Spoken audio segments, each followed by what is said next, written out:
and fear were rampant. Lebrew Jones, a man diagnosed with severe learning disabilities, says he was coerced into making a statement to police that made him appear guilty.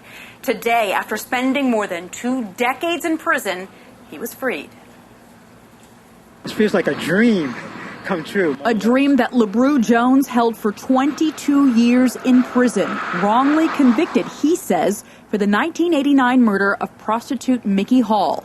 This morning, he was released on parole. I'm so glad to be out and actually to see my family. His release is thanks in part to former Times-Herald Record reporter Christine Young, who covered the story as a journalism student 22 years ago and only 2 years ago started looking into the story again. My suspicions were aroused that he was innocent after a conversation with a police officer and a witness. The original case was brutal. A teenage prostitute found beaten to death with a rock at a construction site where Jones worked as a security guard.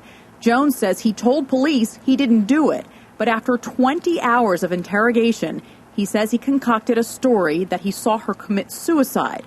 Well, after seeing this video obtained by the Times-Herald Record, the jury decided he was lying. She picked up like a large, so like a mini rock or something, try to, hit her head, put some blows to her head or anything. He says, if you say that you hit her, you let her go, go home and everything else. You decided to just say that you watched her commit suicide. Yeah. That story made absolutely no sense. No. You know that's why you got convicted, right? But after hearing Jones's story at a parole hearing, the New York State Parole Board decided to release him. This morning, Jones called his mother in the Bronx for the first time from outside prison walls. This has been a happy day, guys. A happy day indeed. To be clear, Jones's conviction has not been overturned. His attorneys now have to decide whether to petition the court to vacate his conviction. The Manhattan District Attorney's Office has made no comment. Live in the newsroom, Ida Siegel, News 4 New York.